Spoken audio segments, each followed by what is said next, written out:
Start करना है जहां पर हम अपने आर्टिकल्स के साथ स्टार्ट करेंगे। Got it.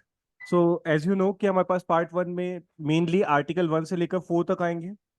और वन से लेकर फोर आर्टिकल्स में जो इंपॉर्टेंटली पूछा जाता है वो हमारे पास सेकंड आर्टिकल पूछा जाता है। Second and third. वो जो आर्टिकल वन है उसमें से एक बार क्वेश्चन बना हुआ है, India that is Bharat. Okay. क्योंकि ये आजकल डिबेटेबल है क्वेश्चन कि भारत होना चाहिए, कुछ कहते हैं नहीं इंडिया ही होना चाहिए। तो ये बहुत फालतू की डिबेट काइंड ऑफ थिंग हो रही है। ठीक है। अच्छा, आपका क्या ओपिनियन है, भारत होना चाहिए या इंडिया होना चाहिए, और क्यों होना चाहिए? भारत होना चाहिए। चलो मैं आपको बताता हूँ नॉर्मल वे में। इट्स समवट लाइक कि एक ही लड़का है जिसको घर में किसी और नाम से बुलाते हैं और बाहर किसी और नाम से बुलाते हैं। घर के बड़े बुजुर्ग उसे घर में प्यार से भारत बुला रहे हैं। और क्योंकि बाहर जाकर, क्योंकि बाकी कंट्रीज के साथ उसे कम्युनिकेट करना है, बाकी अपने रहने वालों के साथ कम्युनिकेट करना है, तो वहां जाके उसे इंडिया बोल रहे हैं। कई बार बाहर वाले अगर इंडिया अंदर आते हैं, घर में आते हैं, तो वो भी इंडिया के नाम से बोलते हैं। और घर वाले अगर बाहर किसी जगह पर चले जाते हैं तो वो भी उसे उसी प्यार वाले नाम से बोलते हैं। लाइक दो पंजाबी अगर कनाडा में जाएंगे तो इंडिया इंडिया नहीं बोलते, भारत, काइंड ऑफ थिंग्स। ठीक है। सेम चीज हमारे पास यहां पर होती है, अगर दो ब्रिटिशर्स इंडिया यहां पर आते हैं तो वो इंडिया इंडिया बोलते हैं। तो इसमें डिबेट विबेट वाली चीज नहीं करना है आप लोगों को। आपको इसे एज अ क्वेश्चन पेपर में पढ़ना है। क्वेश्चन में हमारे पास आ सकता है इंडिया दैट इज भारत और भारत दैट इज इंडिया। ठीक है। तो आपको पता होना चाहिए कि वर्डिंग क्या है। Wording there is India that is Bharat. देखिए, union, the union and its territory, that is the part one.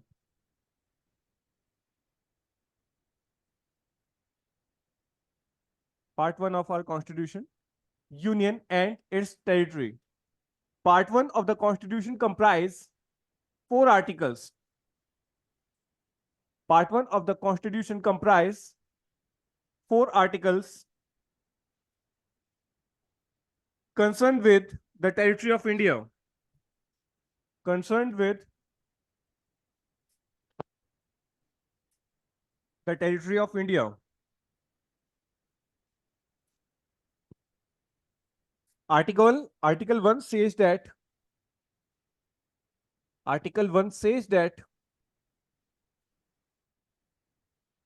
within inverted commas लिखिएगा, India, comma, that is Bharat,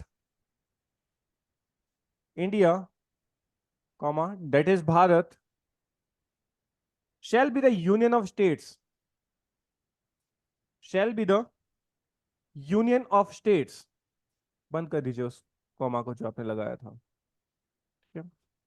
the states and territory of India are to be specified, are to be specified in first schedule, in first schedule. I think मैंने आपको बता दिया था article and schedules के बीच में difference क्या है। कुछ चीजें जो आर्टिकल में रह गई हैं वो उन्होंने शेड्यूल में इंक्लूड करी हैं। और जो चीजें बढ़ती घटती रहेंगी उसके लिए बार बार कॉन्स्टिट्यूशन को अमेंड ना करना पड़े, वो चीजें भी हमने शेड्यूल में इंक्लूड करी हैं। Got it. Specified in the first schedule, it is to be noted that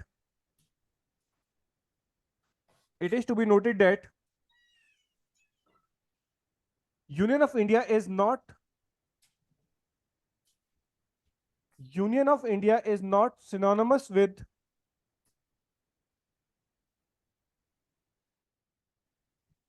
not synonymous with the territory of India.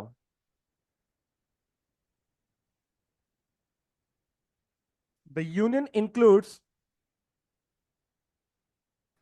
the union includes only the states which are the member of federal system, which are the member of federal system,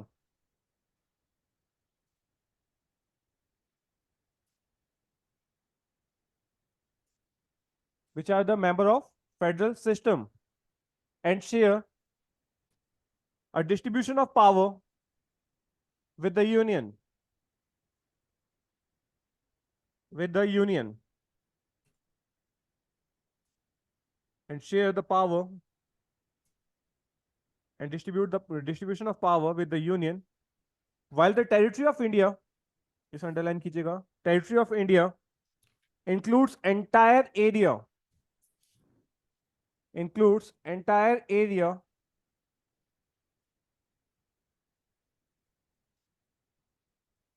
over which the sovereignty of India extends, over which the sovereignty of India extends. Okay, एक बार एक question बना था UPPCS में, वहां पर लिखा था territory of India is greater than union of India. ये फर्स्ट स्टेटमेंट था। सेकंड स्टेटमेंट था हमारे पास कि जितने भी हमारे पास हाई कमीशंस होते हैं, जितने भी हमारे पास सेनेटर्स होते हैं, ये जितने भी एग्जीक्यूटिव्स होते हैं हमारे पास मेनली, वो जहाँ रहते हैं, वो एरिया हमारी कंट्री में रहते हुए भी हमारा नहीं होता। आप दिल्ली जब जाएंगे तो वहां पर कई सारी कंट्रीज के पर्सन्स वहां पर रहते हैं, जो वहाँ के पर्सन्स चुन के आते हैं हमारे पास। और ऐसे ही सेम चीज जो हमारे इंडिया के आईएफएस ऑफिसर्स होते हैं, वो किसी और कंट्री में जाके रहते हैं, हाई कमीशंस वहाँ पे कहीं, अगर कॉमनवेल्थ के अंडर है तो हाई कमीशंस बनते हैं, अदरवाइज नॉर्मल वो हमारे पास ऑफिसर्स रहते हैं वहाँ पर। तो वो जो एरिया होता है, वो उस पर्टिकुलर कंट्री से बिलोंग करता है। ये चीज आप याद रखिएगा, सेक्रेटरीट जैसे भी होते हैं वहां पर। अगर इंडिया के अंदर पाकिस्तान वाला ही टेरिटरी है, वो पर्टिकुलर दिल्ली में उसना सेक्रेटरीट है पाकिस्तान का, तो वो एरिया पाकिस्तान से बिलोंग करता है, वहां पर सारे राइट्स पाकिस्तान के चलेंगे। ज्यादा नहीं, मुश्किल से 100 150 100 स्क्वायर फीट, या फिर दो, मतलब 100 स्क्वायर फीट तो बहुत कम हो गया है, आप ये मान के चलिए कि 10-12 घर का एरिया जितना होता है, सिर्फ इतनी सी टेरिटरी, वो भी उसी रूल से चलेंगी जैसे पाकिस्तान के हिसाब से चलती है। ये चीज याद रखिएगा। तो वो जो टेरिटरी होती है विद इन इंडिया है, बट है किसी और कंट्री की। सिमिलरली इंडिया के जितने भी हाई कमीशन होते हैं, वहां पर वो जो एरिया है वो इंडिया की टेरिटरी क्लेम किया जाता है। Got it? सो अगर ये क्वेश्चन आपको बनता है कि क्या इंडिया के बाहर भी इंडिया की टेरिटरी है, हाँ, जहां जहां पर भी हमारे हाई कमीशन बैठे हुए हैं, जितने भी ऑफिशियल्स बैठे हुए हैं, और वो एरिया हमसे बिलोंग करता है, वहां पर रूल्स एंड रेगुलेशंस हमारे होते हैं।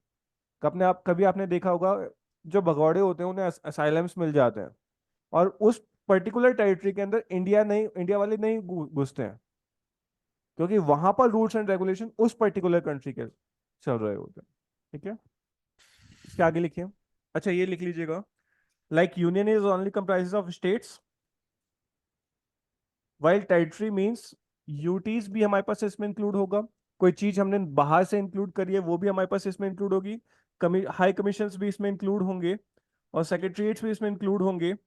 लाइक इसमें स्टेट्स भी, टेरिटरी में हमारे पास इवन स्टेट्स भी इंक्लूड होंगे। So territory is a broader term, while union is smaller term as compare to territory. Okay, अगर आप इसको बनाना चाहो तो this is our territory and this is our union. आगे लिखिए। The makers of Indian constitution gave the union parliament, the makers of Indian Constitution gave the Union Parliament the power of the power of reorganize,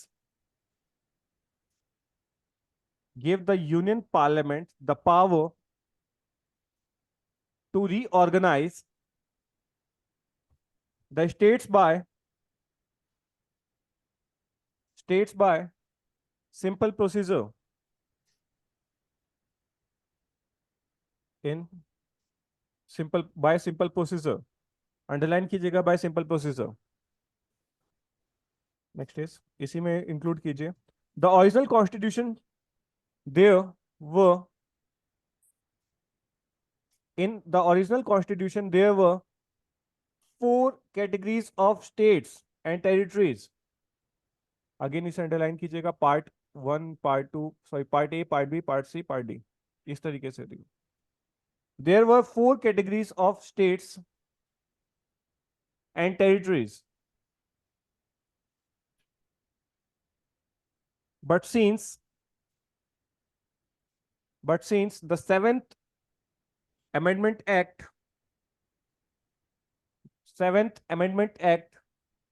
which is also known as State Reorganization Act 1956, all the states, all the states except Jammu and Kashmir belongs to one class.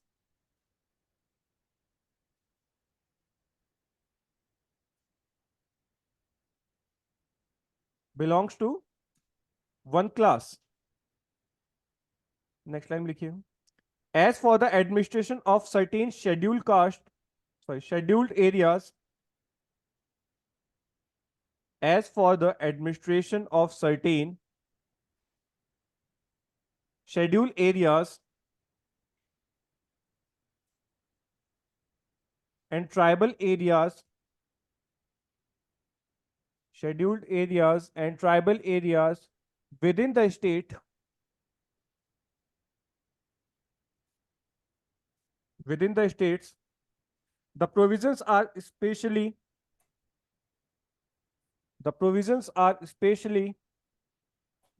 listed in fifth and sixth schedule. Fifth and sixth schedule. आप लोगों को बोला गया था कि schedule लिख कर लाइएगा. लिखे थे आप लोगों ने. सो एलोकेशन ऑफ सीट्स किस शेड्यूल में है? मैचिंग में आते हैं पूरे शेड्यूल्स. पढ़ लीजिएगा. फोर्थ शेड्यूल बिल्कुल. आर्टिकल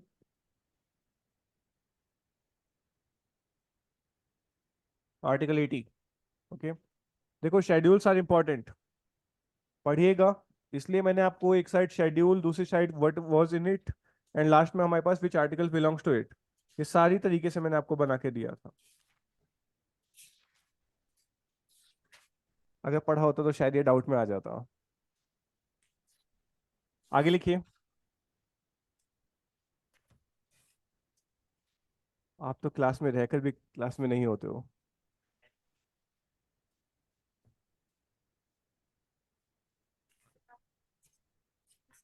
मैंने उन्हें भेज चुका है.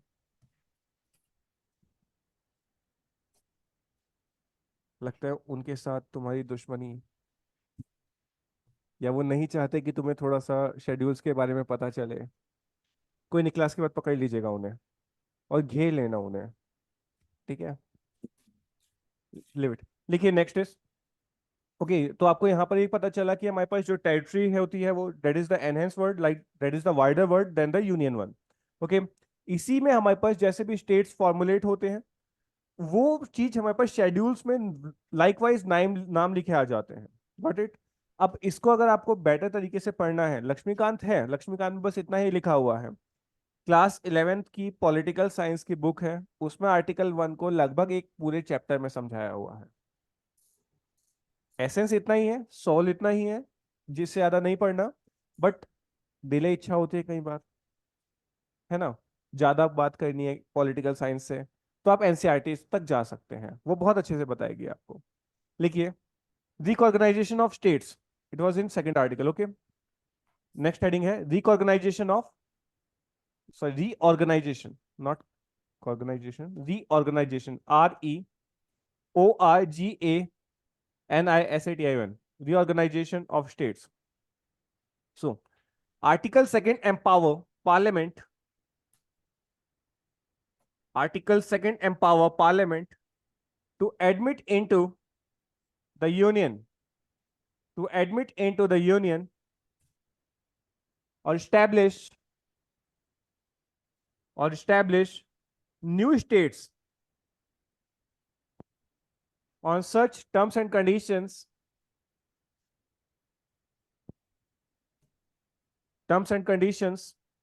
as it thinks fit.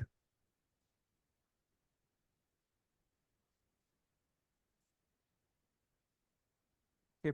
So देखो याद रखिएगा, आर्टिकल 2 इज फॉर जब हम स्टेट फॉर्मुलेट कर रहे हैं बट टेरिटरी हम एक्वायर कर रहे हैं बाहर से. ठीक है. टेरिटरी हमारी नहीं है अभी, हम एक न्यू स्टेट फॉर्मुलेट कर रहे हैं, लेकिन टेरिटरी हमने बाहर से एक्वायर करी। एग्जाम्पल सिक्किम, अमेंडमेंट हुआ था 35th कॉन्स्टिट्यूशनल अमेंडमेंट एक्ट, उसकी वजह से हमने एक नया आर्टिकल कॉन्स्टिट्यूशन में इंस्क्राइब किया था, that is article 2A। Okay, then again एक नया कॉन्स्टिट्यूशनल अमेंडमेंट एक्ट हुआ, दैट इज 36th। उसके थ्रू हमने 2A को भी हटाया और कॉन्स्टिट्यूशन में सिक्किम सिक्किम को इंडिया का पार्ट बना दिया। तो बाहर से कोई भी अगर हम टेरिटरी ले रहे हैं, उसको हम स्टेट फॉर्मुलेट कर रहे हैं या फिर उसको अपनी टेरिटरी बनाने की कोशिश कर रहे हैं, दैट वाज इन आर्टिकल 2। अब आर्टिकल 3 में होता है कि अगेन हम स्टेट, एक नया स्टेट बना सकते हैं। अब उस स्टेट की बाउंड्रीज भी अल्टर की जा सकती है बाय द पार्लियामेंट। समझो कि आप जितने पर्सन यहाँ बैठे हो, you are the CM of particular states, ठीक है, और मैं यहाँ खड़ा हुआ हूँ, मैं पीएम हूँ। Got it? सो अब बात हुई कि उत्तराखंड और उत्तर प्रदेश की। अब उत्तर प्रदेश कह रहा है कि मैं उत्तराखंड एक नया राज्य क्यों बनने दूं? देखो, नया राज्य बनना मतलब बहुत सारे फाइनेंशियल थिंग्स को एक स्टेट से दूसरे स्टेट में ट्रांसफर करना।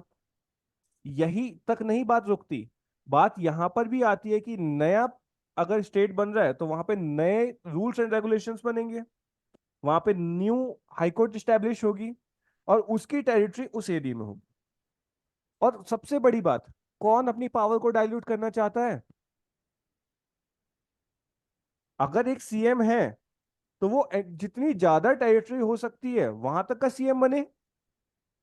सोचो ना, जब एनडी तिवारी यूपी के सीएम बने तो उन्होंने तब जाके यहाँ का भला किया, और यहाँ का ही नहीं, नोएडा भी उन्होंने तभी बनाया। ठीक है, एनडी तिवारी के टाइम पीरियड पे ही हमारे पास नोएडा वाला एरिया पूरी तरीके से फ्लरिश हुआ था। यहाँ का भला भी तभी हुआ था, यहाँ का पर्सन जब वहां गया। सब उससे पहले तो हुआ ही नहीं है, जबकि असली रिसोर्सेज हमारे पास हैं। मसूरी जाते समय जितने पहाड़ देखते हो, सबसे छोटे से छोटे पहाड़ की वैल्यू है 200 करोड़, 200 करोड़। थोड़ा सा बड़ा पहाड़, ओके, सबसे बड़ा पहाड़ जो मसूरी का मेन वाला, जो लंबीधार माइंस के आसपास आपको दिखते हैं, उनकी वैल्यू है 4,500 करोड़। कुछ नहीं करना है आपको, खनन माफिया बनना है, वहां से हल्के हल्के निकालना है। देखो, मैंने आपको इन्फॉर्मेशन दी, सर के पास कट पहुंचा देना, ठीक है? नहीं, सही बात है, इंफॉर्मेशन ही तो सब कुछ होती है। एक्चुअली में दिमाग सबके पास है, जिसके पास इंफॉर्मेशन होती है वही गेम खेलता है। चलो छोड़ो, तो अब आपसे इतना याद रखिएगा, बाहर से कोई टेरिटरी एक्वायर कर रहे हैं तो इट वाज इन आर्टिकल 2। और विद इन द कंट्री अगर हम टेरिटरीज को बाइफरकेट कर रहे हैं या फिर हम डिवाइड कर रहे हैं, डिमिनिश कर रहे हैं, एनलार्ज कर रहे हैं उसके एरिया को, it was in article 3। Got it? लिखिए, article 3, the parliament has the power to by law, by article 3, parliament has the power by law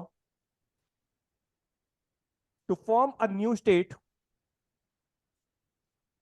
to form a new state from the territory of any state,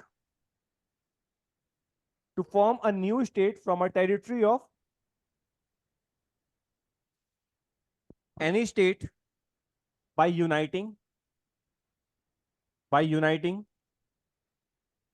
two or more states, by uniting two or more states, comma, increasing or decreasing the area of any state। Laxmikanth में point wise दिए हुए हैं, ठीक है?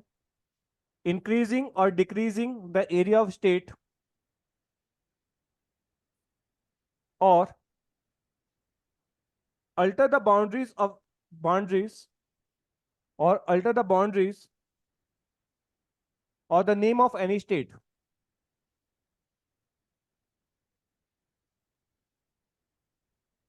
The only condition laid down, the only condition laid down for making of such laws are, making of such laws are, point wise लिखिएगा, first point most important है। Statement वाले जितने भी क्वेश्चंस हैं इस आर्टिकल के थ्रू या तो अल्टर द बाउंड्रीज वाले पार्ट से बनते हैं जो अभी अभी मैंने आपको लिखवाया, या फिर इन दो पॉइंट से बनते हैं।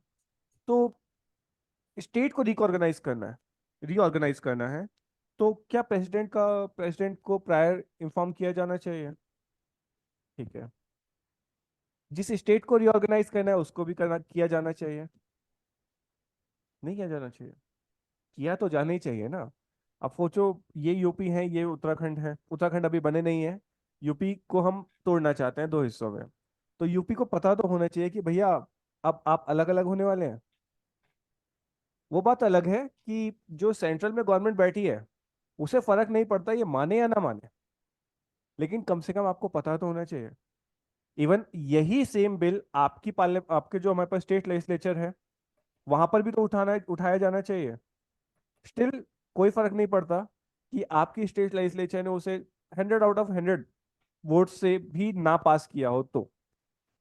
लेकिन बस हमारा काम है आपको बताना, किसी भी स्टेट लेजिस्लेचर को ये बताना कि भैया आपका जो पूरा का पूरा स्टेट है वो या तो हम उसे तोड़ रहे हैं या हम उसमें और स्टेट जोड़ रहे हैं फॉर एडमिनिस्ट्रेटिव कन्वीनियंस। ठीक है, बताना काम है, उसकी सुननी ही नहीं है। ठीक है। परचेज करने की।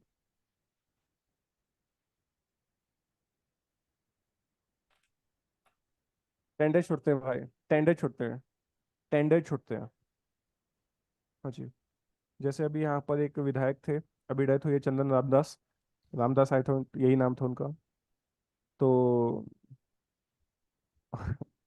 कोविड के टाइम पीरियड पे उनके एरिया में नियर अबाउट 6,000 ट्रॉलीज खड़ी थी। और जैसे ही लॉकडाउन खुला उनके पास नियर अबाउट 300 करोड़ समथिंग थे। छापा नहीं पड़ा, पता नहीं कहाँ गए पैसे। आए तो थे मांगने वाले लेकिन मिले नहीं उन्हें। हाँ जी, बिल्कुल। अब तो ऑनलाइन होती है लेकिन स्कैम तो होते ही हैं। फॉर एग्जाम्पल मनरेगा कितनी अच्छी स्कीम है ना। आपको लगता है कि अब तो डीबीटी हो गया, डायरेक्ट बैंक ट्रांसफर। तो आपको लगता है कि आप मजदूरी करोगे आपके खाते में आ जाएगा। ये सिर्फ आपको लगता है। नहीं, देने वाले तो सरकार है, सेंट्रल गवर्नमेंट है। वो उन्होंने आपका आधार अपडेट किया, आपका बैंक अकाउंट बनवाया और सीधा आपको पैसे पहुंचा दिए बैंक अकाउंट में। पर हमारे यहाँ की जनसंख्या, हमारे यहाँ की पॉपुलेशन इतनी सीधी सादी है कि उन्हें पता ही नहीं होता कि उनका कॉन्ट्रैक्टर ही उनका अकाउंट मैनेज करता है। उनको पैसा कैश में मिलता है और वो जितने भी अकाउंट हैं, छोटे छोटे जितने भी अकाउंट्स हैं, वो सब मैनेज करता है उनका कॉन्ट्रैक्टर। तो अगेन करप्शन का एक लेवल ऊपर। सरकार ने बहुत अच्छी कोशिश करी लेकिन कॉन्ट्रैक्टर ने उसको पूरी तरीके से ध्वस्त कर दिया। राजीव गांधी ने एक बार बोला था कि मैं सेंट्रल गवर्नमेंट से अगर 1 रुपया भेजता हूँ तो सिर्फ 15 पैसे नीचे पहुंचते हैं, सिर्फ 15 पैसे। 85 पैसे कहाँ गए पता नहीं, कहाँ गए पता नहीं। ठीक है। ओके, लाइक इट लिखिए, कंडीशंस लिखिए। First one is the such a bill must be introduce. बहुत इंपॉर्टेंट लाइन है, such a bill must be introduce on the recommendation of the president. हाँ जी, फर्स्ट पॉइंट है, such a bill must be introduce only on the recommendation of the president. Next, before recommending the bill, second point, before recommending the bill,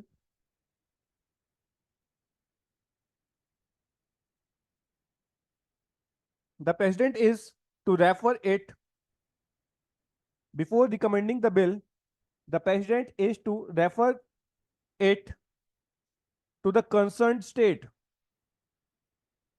to the concerned state legislature. Done.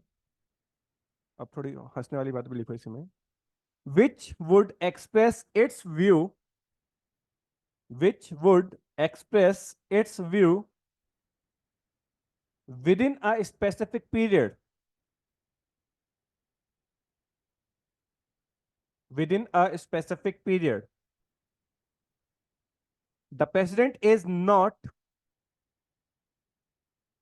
the president is not bounded by the view of state legislature, bounded by the view of state legislature. Okay, so star point बना के लिखिए। A simple majority and ordinary legislative procedure, a simple majority और ordinary legislative procedure is enough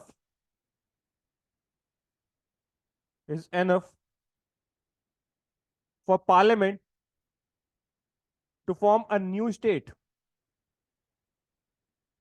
to form a new state or alter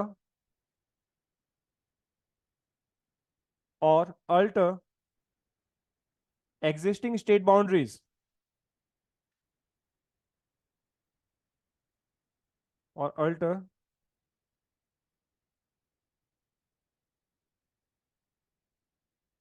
existing state boundaries. That's all. Okay, so इसमें आपको इतना ही करना है। Next लिखिए, state reorganisation act. State reorganisation act question बनेंगे तो इस पैराग्राफ के अलावा कहीं से नहीं बन सकते। स्टेट रीऑर्गेनाइजेशन एक्ट में आपको पता होना चाहिए कि कौन सी कमिटी कब बैठी प्रीलिम्स में, और कौन सा स्टेट का फॉर्मुलेशन कब हुआ। ठीक है, इंपॉर्टेंट है। लिखिए, the government appoint a commission under the government appoint a commission under S K धर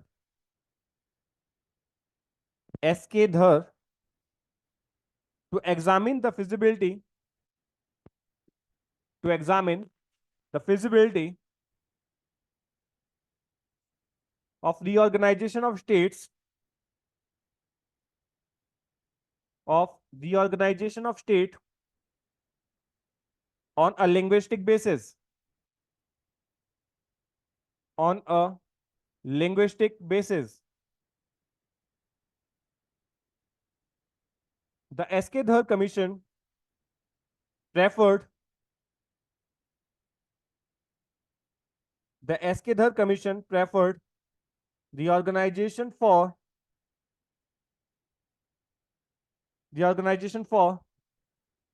administrative convenience rather than on linguistic basis rather than on linguistic basis। ठीक है, तो मेनली एसके धर जी को बोला कि सर आइए लिंग्विस्टिक बेसिस की वजह से अपना एक स्टेट को न्यू फॉर्मुलेट कर दीजिए, स्टेट का रिऑर्गेनाइजेशन स्टार्ट कीजिए। ठीक है, तो हिस्ट्री स्टार्ट हो गया आपका, मॉडर्न हिस्ट्री। किसी ने पढ़ा भी नहीं है आज तक, पढ़ा हुआ है? तो ये जो स्टेट की जो डिबेट्स होती है, याद रखिएगा आप लोग, ये देखो, लोगों को एकजुट करने के लिए कोई नई बात नहीं थी स्टेट को रिकॉर्गेनाइज करना। लेकिन जैसे लॉर्ड कर्जन ने, अच्छा लॉर्ड किसी किसी के आगे लगाना चाहिए, ठीक है, लाइक जो आपका पूरा कर्जन का टाइम पीरियड है, हाफ टाइम पीरियड जो है इंडिया के फेवर में है और हाफ टाइम पीरियड जो है ब्रिटेन के फेवर में चला जाता है। ठीक है, तो इंडिया के फेवर में भी अच्छे अच्छे काम किए उन्होंने, that's why it is Lord Curzon. Okay, तो उन्होंने जब बंगाल का पार्टीशन किया, तो the main reason is Hindu Muslim अलग अलग हो जाए, क्योंकि जो बंगाल वाला एरिया था वहां पे बहुत ज्यादा इंटेलिजेंसिया टाइप ऑफ पीपल्स थे।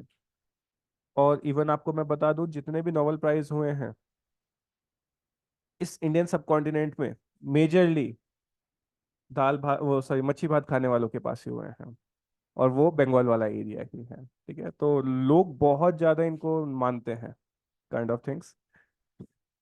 और हाँ, मैं आपको मेन्स बता रहा था आपको कि जब कर्जन ने ये काम किया, बंगाल का डिवाइड किया टू पार्ट्स में, तो उन्होंने भी सेम चीज बोली कि हमें एडमिनिस्ट्रेटिव कन्वीनियंस करनी है। अब वहां पर एक डिबेट स्टार्ट हुई थी कि हम सब एक ही लैंग्वेज बोलने वाले, हमें एक स्टेट चाहिए, रेदर देन कि हमें दो दो अलग अलग स्टेट्स में बाइफर्टिएट किया जाए, बांट दिया जाए। यहाँ पर इंडियन नेशनल कांग्रेस ने बोला कि हम जब इंडिपेंडेंट होंगे तब हम जितने पर्सन्स जो जो लैंग्वेज बोलते हैं उस हिसाब से स्टेट्स फॉर्मुलेट करेंगे। तो यहाँ इन्होंने ये गलती कर दी। इसके बाद स्वदेशी मूवमेंट के बाद अगेन 1919 में इन्होंने सेम गलती दोहराई। अगेन 1939 में सेम गलती दोहराई। अब जब 4-5 बार कोई पर्सन बोल दे कि भैया हम जब आजाद होंगे तो अपना एक नया स्टेट अपने हिसाब से स्टेट्स को फॉर्मुलेट करेंगे रेदर देन एडमिनिस्ट्रेटिव कन्वीनियंस, तो दिलों में तो इच्छाएं उठ ही जाती हैं। सही बात है। तो जस्ट आफ्टर इंडिपेंडेंस लोगों ने बोला कि हम जो एक लैंग्वेज बोलते हैं हमारे पास अपना खुद का स्टेट होना चाहिए। ठीक है। तो अब इनके ऊपर वर्कलोड आ गया। अभी तक तो ब्रिटिशर्स के ऊपर था, अब इन्होंने इनके ऊपर आया तो इन्होंने एक कमेटी बैठाई हमारे पास। Sir first one is the S K Dhar committee. तो एस के धर को बोला गया कि इसका करिए कुछ, हम तो बोलते हुए आ रहे हैं, अब आप कुछ कर ही दीजिए। तो एस के धर ने अपने हाथ खींच लिए, कमेटी बैठाई, पूरे का पूरा स्टडी करी, उन्होंने एनालाइज किया। उन्होंने बोला कि नहीं भाई, लिंग्विस्टिक बेसिस पे जाओगे तो आपका इकोनॉमिकल कन्वीनियंस नहीं होगा, आपका इकोनॉमिकल बर्डन बढ़ता चला जाएगा, आप उस लेवल पर ग्रोथ नहीं लेकर आ पाओगे जिस पे आना चाहिए। ठीक है। तो इन्होंने हाथ खींच लिए। इसके बाद नेक्स्ट हाई लेवल कमेटी बैठती है JVP कमेटी। ठीक है। जवाहरलाल नेहरू जैसे बड़े स्कॉलर, वल्लभ भाई पटेल जैसे बड़े स्कॉलर, और पताबी सीतारमैया जैसे बड़े स्कॉलर, इसमें तीनों पर्सन बैठे हुए थे। अगेन इन्होंने भी, इनका भी कंक्लूजन वही निकला कि यार एडमिनिस्ट्रेटिव कन्वीनियंस के हिसाब से स्टेट फॉर्मुलेट होने चाहिए। लेकिन अगेन इस टाइम तक ऑलरेडी आंध्र प्रदेश बन गया था, तो अब लोगों के अंदर गुस्सा ज्यादा आ गया। अब लोग बोले कि भैया नहीं, अब तो लड़के भी ले लेंगे हम अपना। तो इस चीज से बचने के लिए लास्ट में फैजल अली कमेटी बैठाई।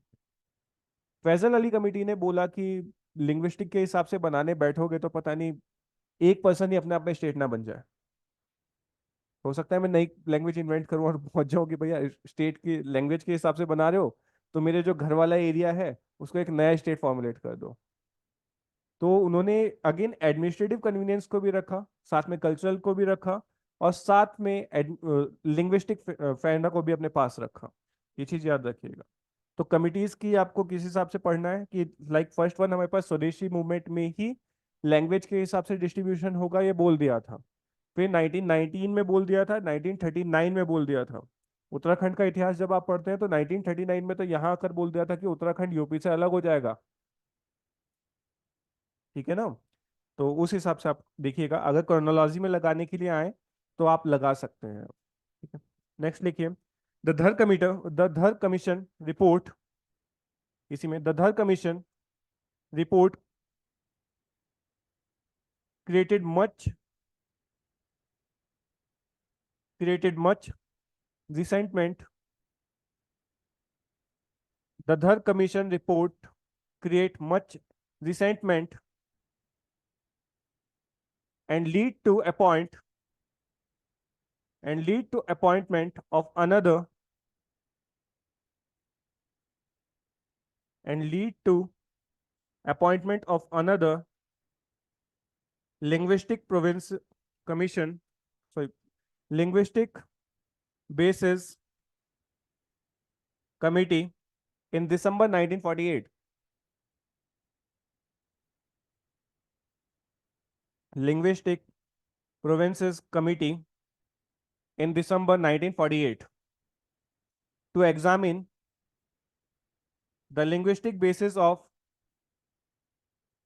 to examine the linguistic basis of state reorganization, state reorganization. This committee consists of this committee consists of Jawaharlal Nehru, Patabi Sitaramaiya, and Vallabhbhai Patel, and popularly known as JVP committee. Jawaharlal Nehru, Vallabhbhai Patel, and last one is Patabi, PATTABHI, Patabi, Sitaramaiya, SITARAMAYA, Patabi, Sitaramaiya. Hence, popularly known as JVP committee. However,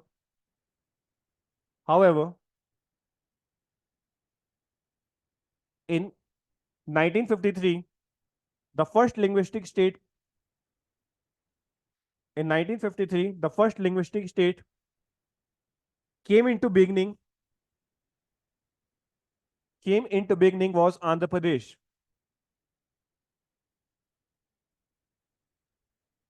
created by separating the Telugu speaking area, creating by separating the Telugu speaking area from the Madras.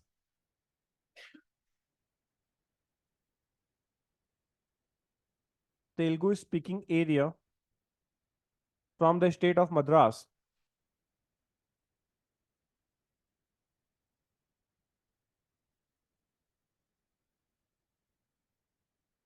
This com wait.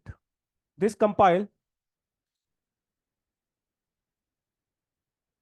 the pressure on the government of India, pressure on government of India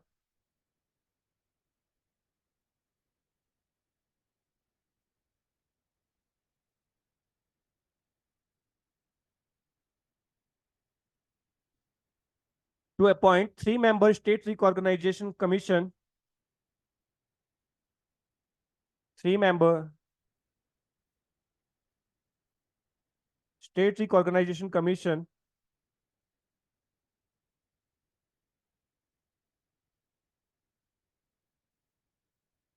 to look into question of redrawing the to look into the question of redrawing the boundaries of the state,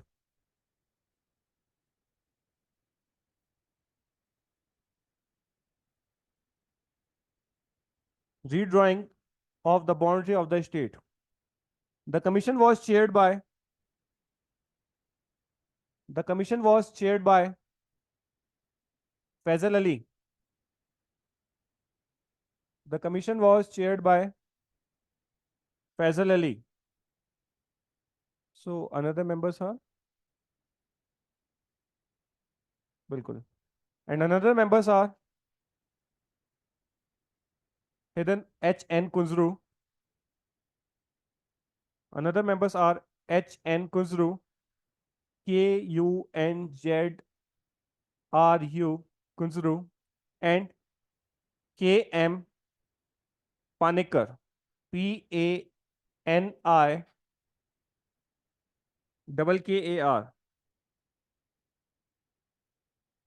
Done? Okay. Hridaynath Kunzru बहुत famous थे,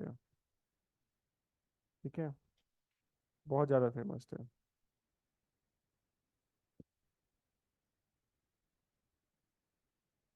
history में जब आपको पढ़ाया जाएगा ना, देखो special specific personalities आपको पढ़ाई जाती हैं हिस्ट्री में, तो कौन क्या क्या मेंबर का नाम था और उसके क्या क्या कंट्रीब्यूशन रहे हैं, तो ये चीज़ भी पढ़ाई जाती है, ठीक है। लाइक अभी 2 साल पहले शायद एनसीसी के ऊपर क्वेश्चनिंग हो रही थी, नेशनल कैडेट को, क्योंकि राहुल गांधी से पूछा गया एनसीसी के बारे में, उसने बोला कि एनसीसी नाम की कोई चीज़ भी होती है, और उसके जस्ट कंपैरिजन में मोदी जी ने एनसीसी के बारे में बहुत बढ़ाया कर दी उस टाइम पे। तो बहुत ही लग रहा था कि प्रोमिनेंट क्वेश्चन कि एनसीसी से भी बन सकता है इस साल। तो एनसीसी कब स्टैब्लिश हुई, और उस कमिटी में कौन कौन मेंबर्स थे, और किस कंट्री के मेंबर्स ने आकर फर्स्ट इंडिया को असिस्ट किया। अब जब एनसीसी इंपॉर्टेंट हुआ तो उसके साथ स्काउट एंड गाइड इंपॉर्टेंट हो जाता है, एनएसएस इंपॉर्टेंट हो जाता है, और जब ये चीज़ें इंपॉर्टेंट चल रही हो तो हमें पता होना चाहिए कि एनडी का एस्टेब्लिशमेंट कब हुआ, किस कंट्री ने फंडिंग करी, और उस कमेटी में कौन कौन लोग बैठे थे। इस ये होता है करंट अफेयर पढ़ने का तरीका। तो Hridaynath Kunzru was there in NCC, in the peoples of like, जो भी हमारे पास कमेटी बैठी थी उसमें जो हेड कर रहे थे हृदयनाथ कुंजरू वाज देयर।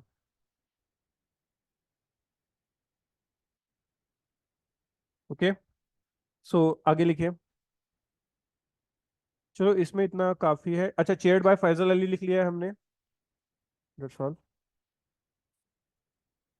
अब इसमें हम ज़्यादा आगे नहीं जाएंगे, अब हम सीधा काम करेंगे अपना। Like do one thing, heading डालिए, formation of states after,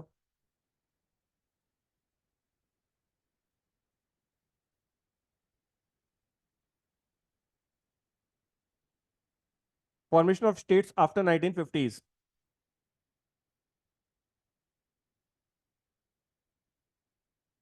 done. So first one, अब पॉइंट वाइज लिखिएगा। First is Andhra Pradesh, first is Andhra Pradesh, formed by the state of formed by the state of Andhra Pradesh Act,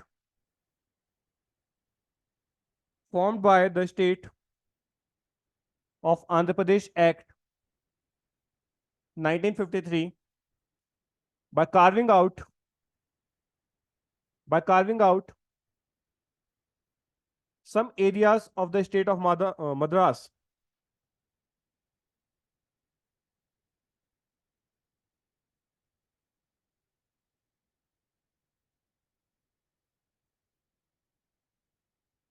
formed by the state of Andhra Pradesh Act 1953, by carving out some areas from state of Madras.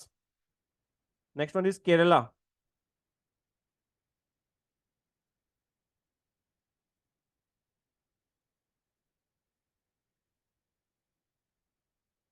formed by State Reorganization Act 1956, formed by state reorganisation act, पूरा मत लिखना है, SRA लिखना है normally आप लोगों को। State reorganisation act 1956। Okay, it comprises Travancore and Kochi area. देखो जो एरियाज बोल रहा हूँ उसको आप अंडरलाइन कर दो, और आप एक काम करना, घर जाकर आप इंडिया का मैप बनाना, खरीदना मत, बनाना, ठीक है। और जो मैं एरियाज बोल रहा हूँ उसको पिन पॉइंट करना वहां पर, और वहां से एक स्टेट फॉर्मुलेट करने की कोशिश करना। आपको मैप्स जितने याद रहेंगे उतना आपका हिस्ट्री के लिए अच्छा है, पॉलिटी के लिए तो है ही है, ठीक है। Next is comprise Travancore, TRAVANCORE, Travancore and Kochi areas. Next is Karnataka,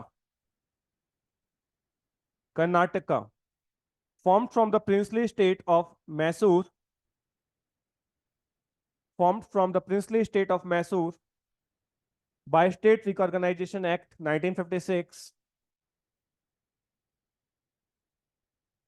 State Reorganization Act 1956, Mysore में हैदर अली, टीपू सुल्तान और उनके 4 बच्चे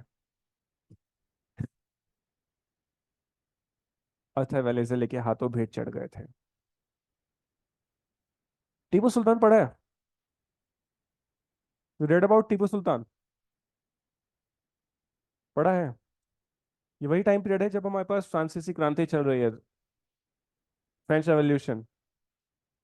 एक राजा, राजा, इंडिया का राजा वहां के मजदूरों का सपोर्ट कर रहा है, और खुद बोल रहा है कि मैं भी मजदूर हूँ, जैकोबियन क्लब, ठीक है।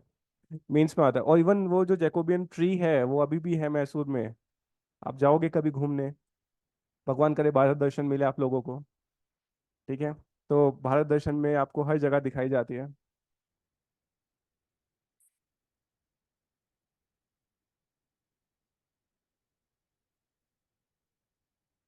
ठीक है। नेक्स्ट, ओके, इसमें आगे लिखिए, princely state of Mysore by state reorganisation act 1956। Okay, अब जो लाइन बोल रहा हूँ उसको अंडरलाइन कर दीजिए। It was renamed Karnataka in 1973 from Mysore, it was renamed Karnataka in 1973 from Mysore.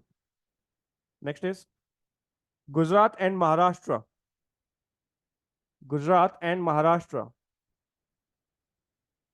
the state of Bombay was divided into two states. The state of Bombay was divided into two states, namely Maharashtra and Gujarat. Maharashtra and Gujarat by Bombay Reorganization Act, reorganization by Bombay Reorganization Act 1960, 1960। Done.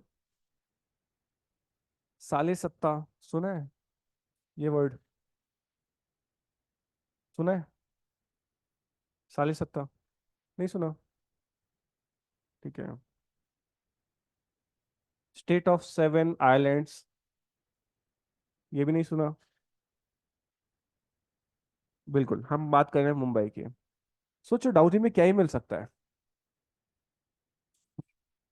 नहीं, मैं बता रहा हूँ आजकल। अच्छा, मैं आपको ये बता दूं पहले कि डाउरी का जो कॉन्सेप्ट है वो ऑल ओवर इंडिया माना जाता है। आप हाँ बोलो चाहे ना बोलो, वो गिफ्ट के रूप में माना जाता है।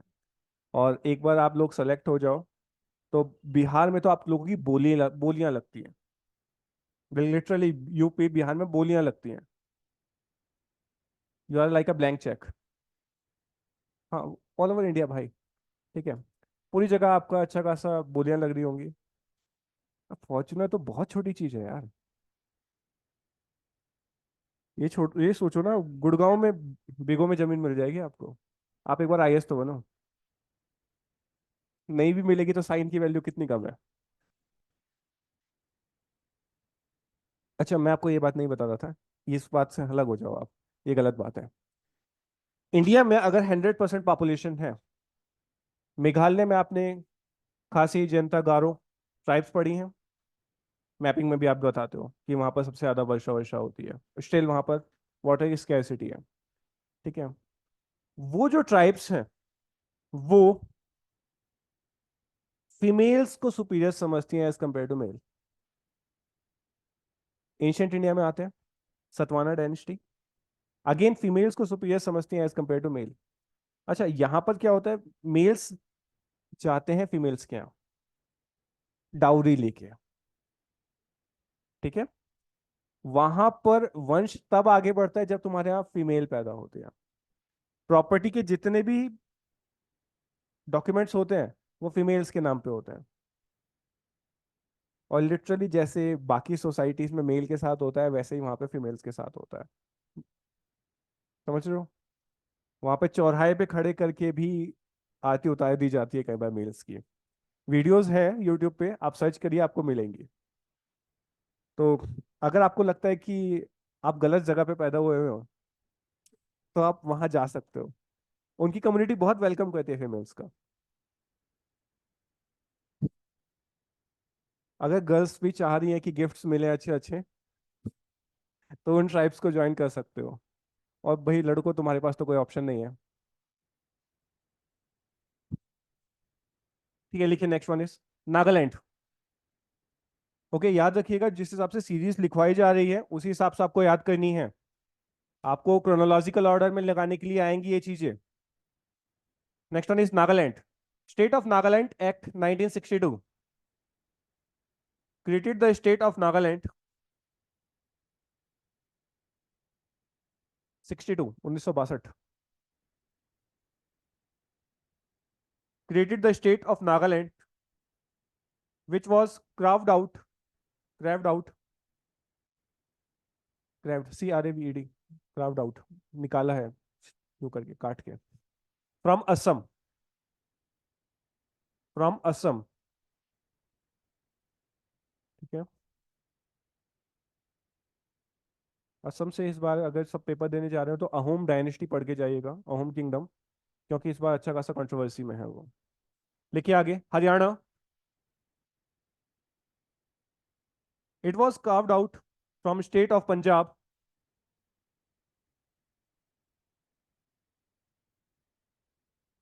Bye the Punjab reorganisation act 1956, sorry 1966, 1966।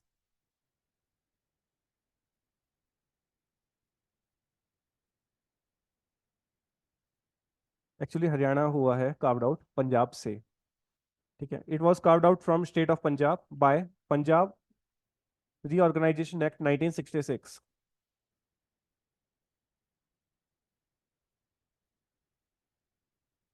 याद रखिएगा, सर छोटू राम एक नाम है। ये हरियाणा पीसीएस में आता ही आता है, काइंड ऑफ थिंग्स, कि हर बार क्वेश्चंस बनेंगे तो वहां पर अगर आपको ऑप्शन में सर छोटू राम दिख रहा है तो आंखें बंद करके भी आप उसे टेक कर सकते हो, अगर आप हरियाणा पीसीएस भर रहे हो। ठीक है। उन्होंने बहुत हेल्प करी थी पंजाब में से हरियाणा को निकालने के लिए।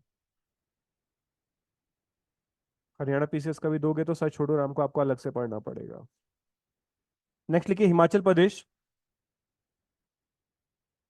State of Himachal Pradesh act 1970।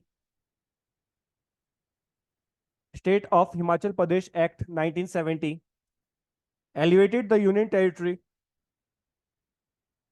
elevated the union territory of Himachal Pradesh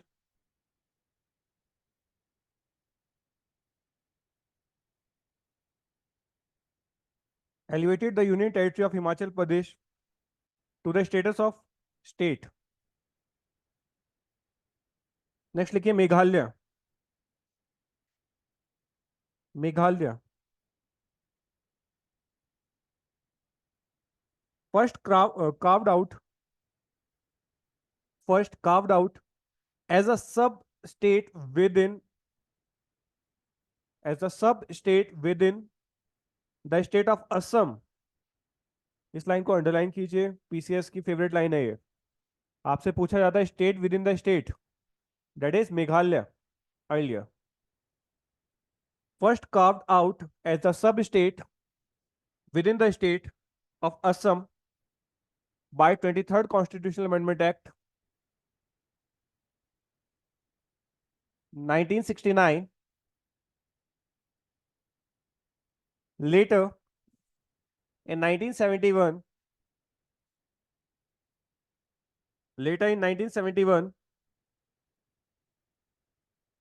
it received the status of full-fledged state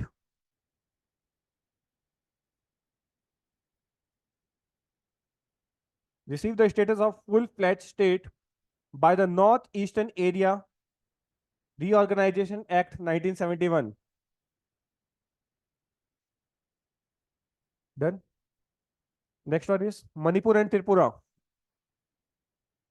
By Northeastern Area Reorganization Act 1971, ये years important है। ठीक है। Next is Manipur and Tripura. Both these states were elevated from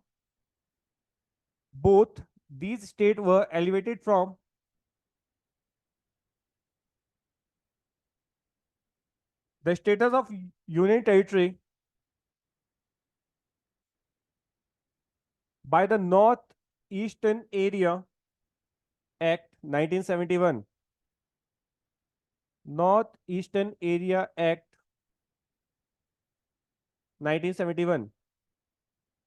तो actually में 1969 से ही असम को तोड़ने का इरादा सेंट्रल गवर्नमेंट लेकर बैठी हुई थी।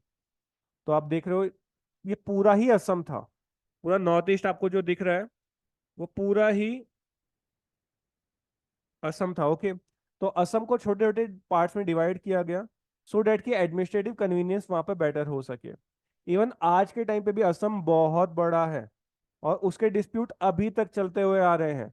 लाइक लास्ट ईयर आपने देखा था असम और नागालैंड के बीच में उनकी फोर्सेस, जो स्टेट लेवल फोर्सेस होते हैं, वो आपस में भिड़ गए और उनको ओवरकम करने के लिए होम मिनिस्टर को खुद वहां पहुंचना पड़ा। जमीन इतनी बुरी होती है। भाई भाई क्या, दो सीएम आपस में लड़ जाते हैं। Okay, next one is Sikkim.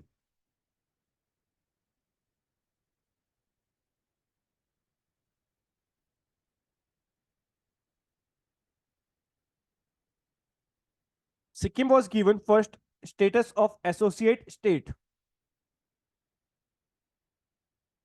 Sikkim was given first status of associate state by 35th Constitutional Amendment Act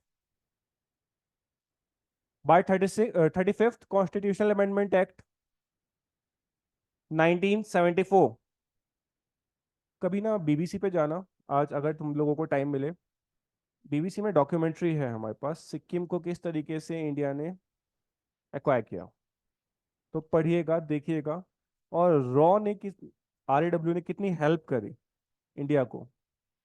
बहुत मजा आएगा। चाइना भी ताक लगा के बैठा था, और हम भी ताक लगा के बैठे थे।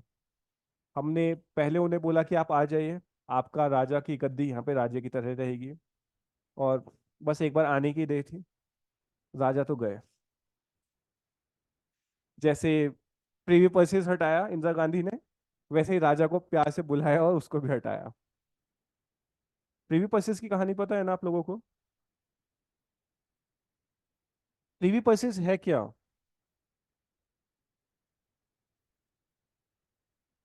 बेरोजगारी भत्ता।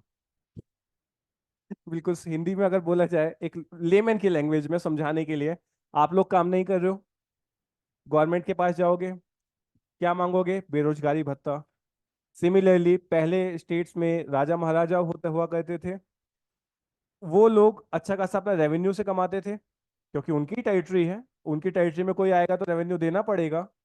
सेम चीज, अब उनकी टेरिटरी छीन ली गवर्नमेंट ऑफ इंडिया ने, तो गवर्नमेंट ऑफ इंडिया से क्या मांग रहे हैं वो? बेरोजगारी भत्ता।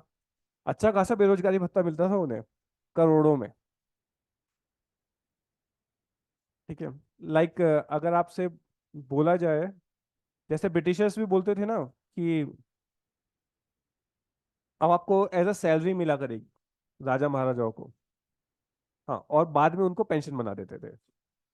Like Raja Ram Mohan Roy was no raja at all, राजा नहीं थे वो उन्हें राजा की उपाधि मिली है, टाइटल मिला है, सो डैट कि वो वहां जाए, रानी से बोले कि भैया पेंशन बढ़ा दो ना, काम नहीं चल रहा है घर में। ओके, नेक्स्ट लिखिए। अच्छा, 35 याद रखिएगा। आपसे पूछा जाए एसोसिएट स्टेट का स्टेटस कौन से अमेंडमेंट के थ्रू मिला है, दैट इज 35th। लेकिन आपसे बोला जाए कि इंडिया के अंदर स्टेट सिक्किम किस अमेंडमेंट से ऑर्गेनाइज हुआ है, तो दैट इज।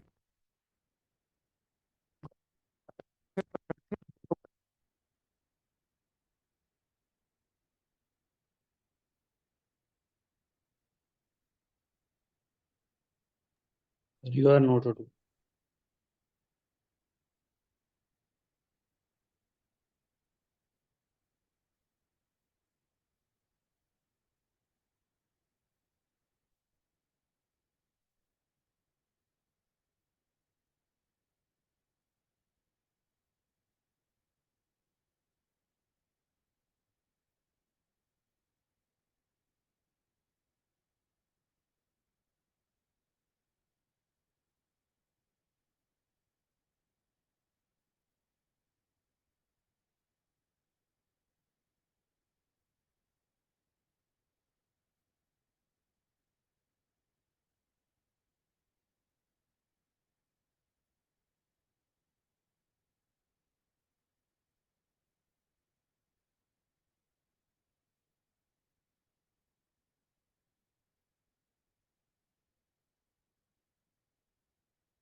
सर आवाज नहीं आ रही है।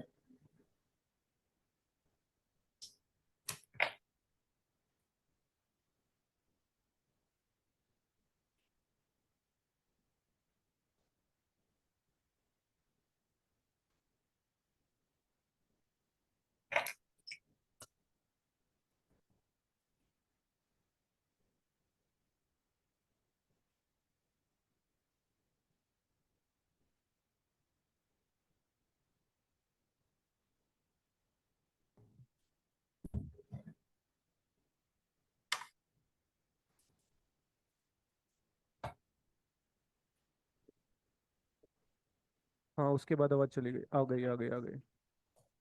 ओके, लिखिए। From 1947 to 1974। हाँ जी, इसी में। From 1947 to 1974, Sikkim was protectorate of India. Sikkim was protectorate of India. The word protectorate means, the word protectorate means India is responsible for its defense. India is responsible for its defense, external affairs, and communication. And communication. Defense, external affairs, and communication. Next लिखिए Mizoram. It was uplifted to status of full state. It was uplifted to status of full state by State of Mizoram Act. Status of full state by the State of Mizoram Act 1986. Next is Arunachal Pradesh.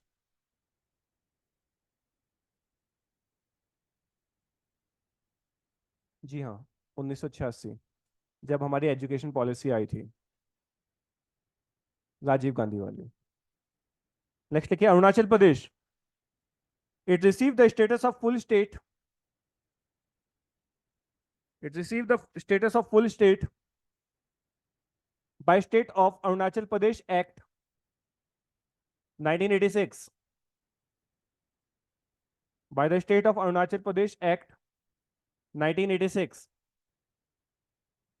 Okay, next one is Goa. Goa को किस operation से Indian army ने acquire किया था from Britishers?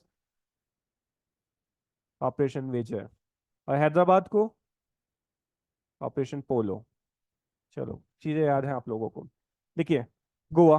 It was separated from it was separated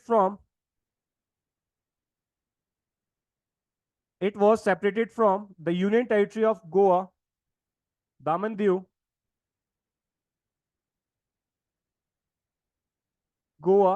Diu, and was made a full-fledged state. Dam and Diu, ये भी UT है ma'am. Was made full-fledged state by Goa, Dam and Diu Reorganization Act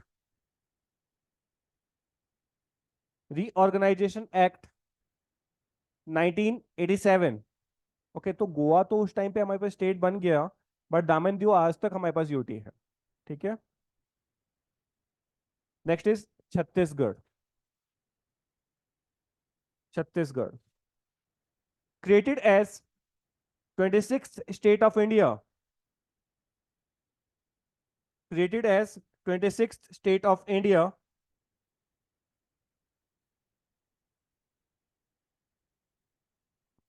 in 2000 by dividing Madhya Pradesh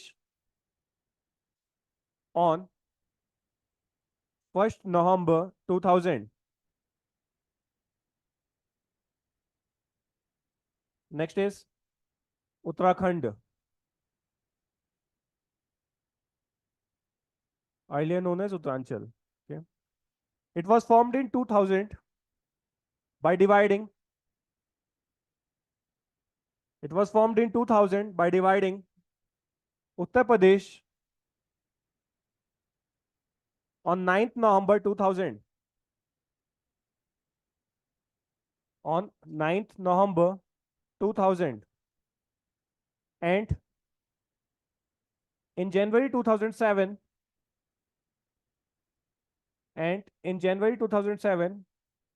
it renamed as Uttarakhand from Uttaranchal.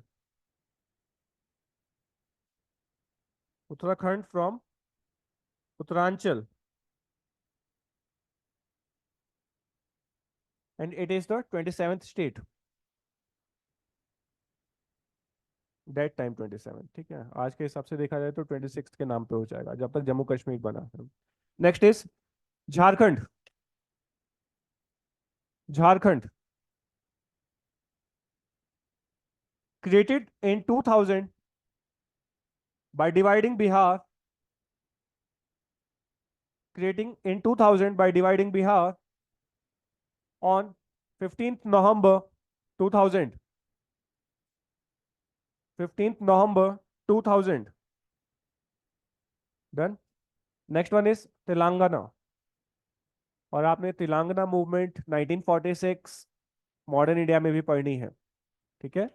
तो उस वजह से भी ये important हो जाता है। तेलंगाना जिस साल बना था उस साल क्वेश्चंस आए थे।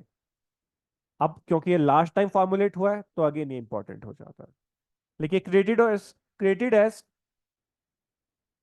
created as 29th state on 2nd June 2014. On 2nd June 2014, it was separated from Andhra Pradesh. It was separated from Andhra Pradesh with Hyderabad as the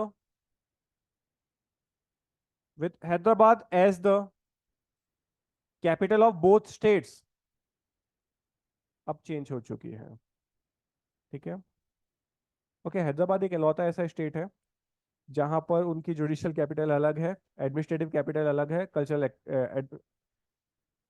capital अलग है, ठीक है? तो याद रखिएगा इस चीज को भी। Okay, it was recommendation it was recommended by the Sri Krishna committee report. It was recommended on the by the Sri Krishna committee report.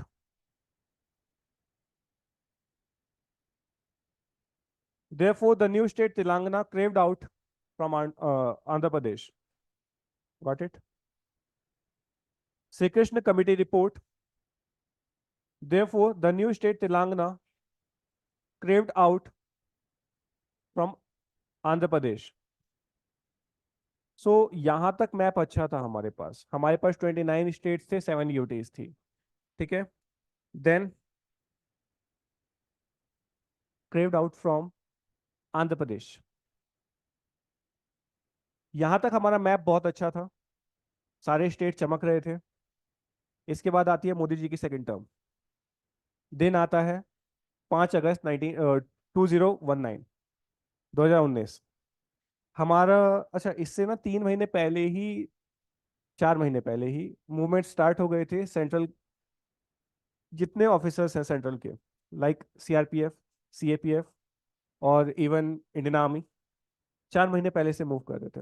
तो लग तो सबको गया था कि कुछ होने वाला है, और वो डेट है 5 अगस्त 2019। नोट कर लीजिएगा उसे भी, ठीक है? उस पहली बार हमारे साथ ऐसा हुआ कि हमने स्टेट से यूटी बना दिया। लाइक हर बार हम एलिवेट कर रहे हैं किसी स्टेट को, यूटी से एलिवेट करना, स्टेट बनाना। लाइक देखो, यूटी के पास क्या है? यूटी के पास लिमिटेड पावर्स हैं। यूटी हम पढ़ेंगे जब हम आर्टिकल 239 ए पढ़ रहे होंगे, लाइक दिल्ली, ठीक है? आर्टिकल 239 जब हम पढ़ेंगे तो हम यूटीज के बारे में स्पेसिफिकेशंस पढ़ेंगे। तो यूटीज के पास एज सच पावर्स नहीं होती जितनी स्टेट के पास होती है। स्टेट भिड़ सकता है अपने अधिकारों के लिए सेंट्रल से। स्टेट के पास खुद की पब्लिक सर्विस कमीशन होता है। स्टेट के पास पावर है शेड्यूल 7 से। स्टेट के पास खुद की जुडिशरी है जो एनी हाउ प्रोटेक्ट करेगी उस स्टेट को। बट यूटी के पास कुछ भी नहीं है।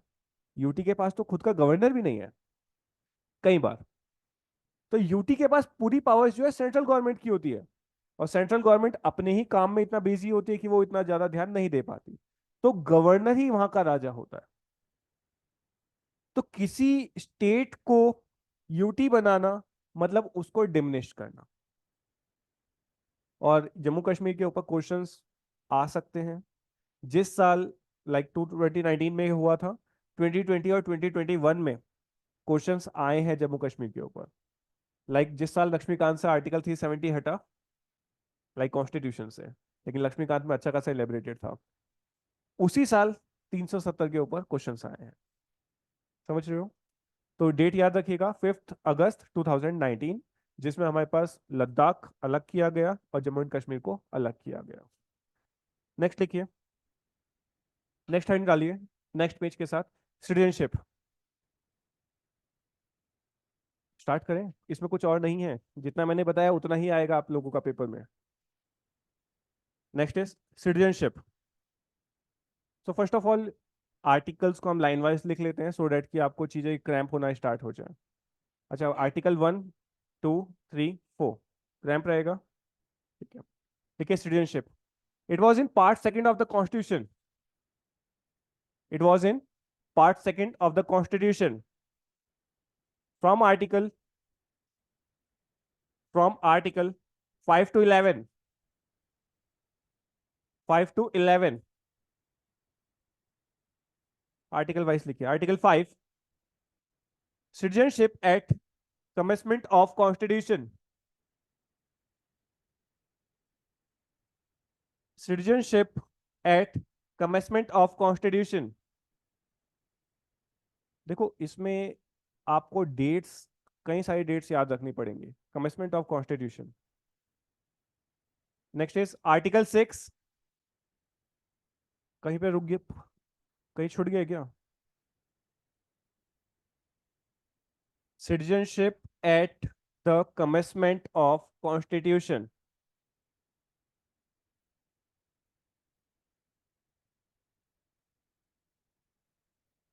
देखो ऐसा है कि आपको लग रहा होगा कि citizenship at commencement of constitution का क्या मतलब है। कौन कौन person just after independent country में सिटीजन कहलाएगा, उसके बेसिस पे ये चीज लिखी गई है। आपको पता होगा कि आप जो अभी यहाँ पर हैं वो हमारे पास सिटीजनशिप अमेंडमेंट एक्ट 66 वाला है, 56 वाला है, इवन 2001 वाला है, और इवन अब तो बिल्कुल करंट 2019-20 वाला है। ठीक है। तो एक्चुअली में स्टार्टिंग में ये दिक्कत थी कि कौन हमारे देश का सिटीजन कहलाएगा कौन नहीं कहलाएगा, तो उसके लिए आर्टिकल्स ऐड किए गए हैं ये। और लास्ट में हमने बोला कि हमारी पार्लियामेंट जो निर्धारित करेगी वही होगा। तो एक्चुअली में क्वेश्चंस भी वहीं से बनते हैं कि किस तरीके से टर्मिनेट हो सकती है, किस तरीके से आप एक्वायर कर सकते हैं। डेट्स मैं बताऊंगा बट ऐसा उसमें से क्वेश्चंस नहीं बने हैं। बट नोबडी नोस, पीसीएस तो कुछ भी पूछ लेता है इस वजह से। नेक्स्ट लिखिए। Article 6, rights of citizens, rights of citizenship, rights of citizenship of certain person who have migrated to India,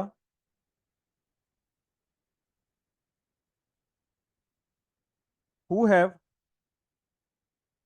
migrated to India from Pakistan. Next is rights of Article 7, rights of citizenship of certain migrants, of certain migrants to Pakistan। याद रखिएगा, फिर मैं बोल रहा हूं, इसमें से कुछ नहीं पूछा जाएगा। जो चीज पूछी जाएगी मैं आपको पिन पॉइंट करके बता दूंगा।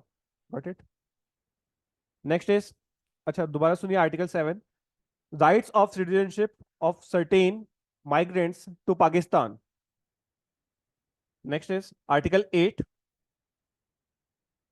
Rights of citizenship of certain person of Indian origin,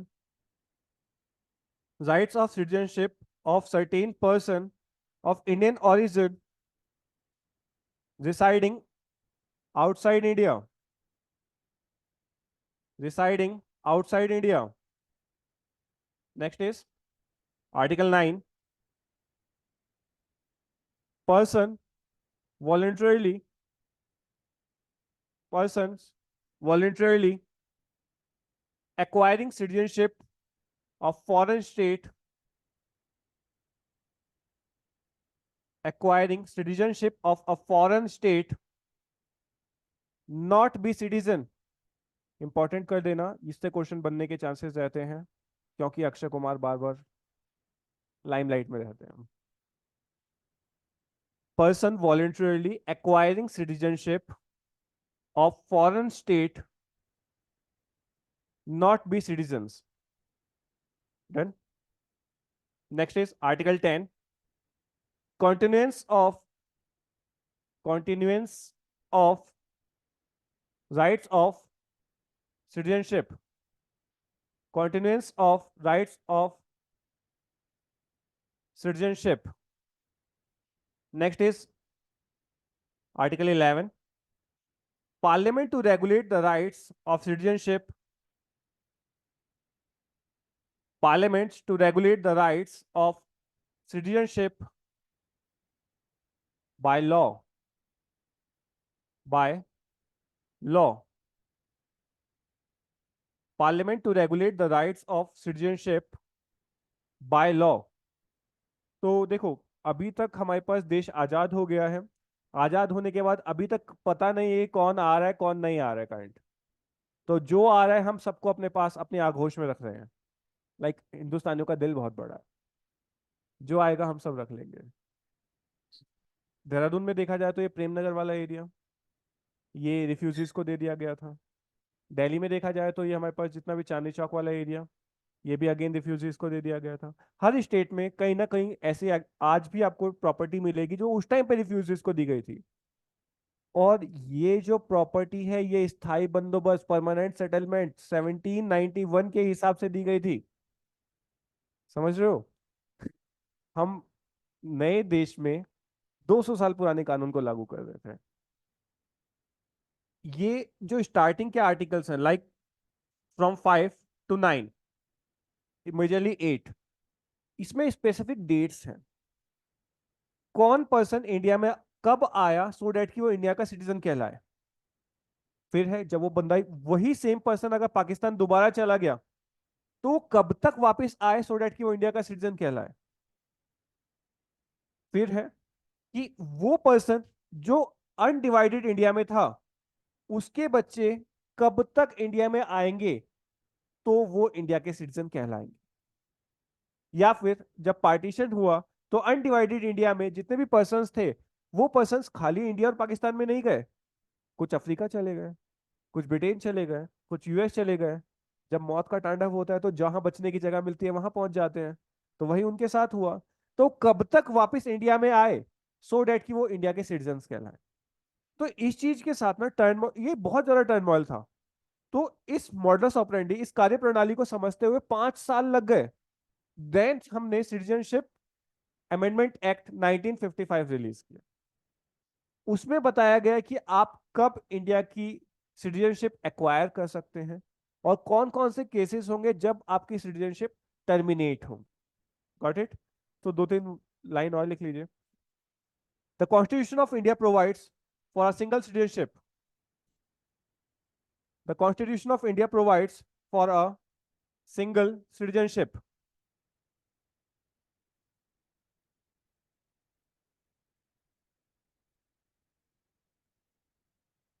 according to constitution according to constitution, the following three categories of person are entitled.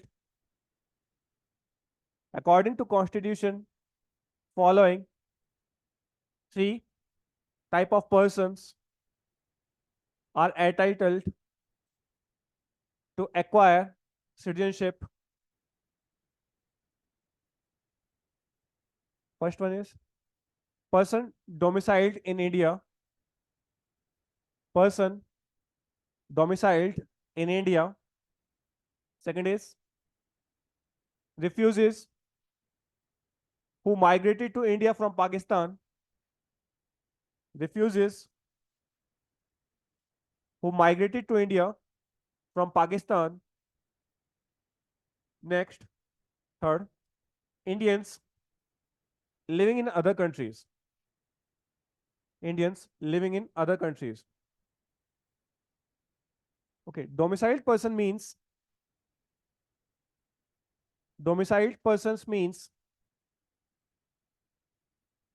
those with permanent homes in India. Those with permanent homes.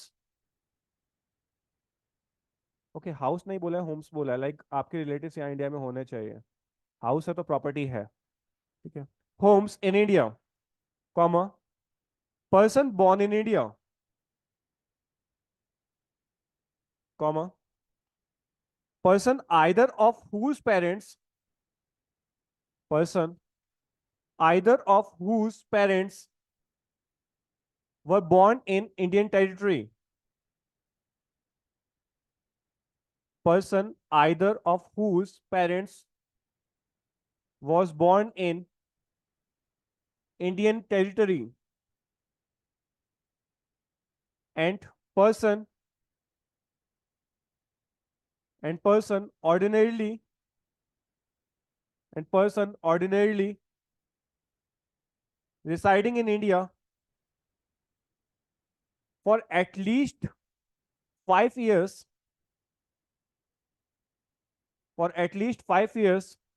before the commencement of the constitution,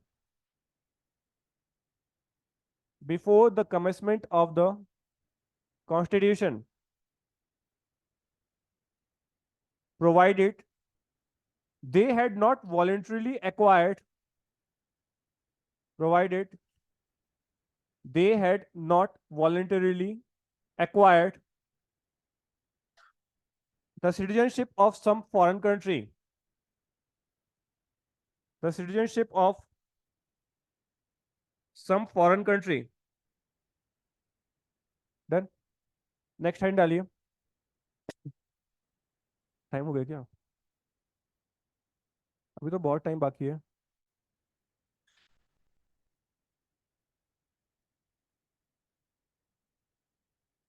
चलो ठीक है, इसके बाद हम कल करेंगे।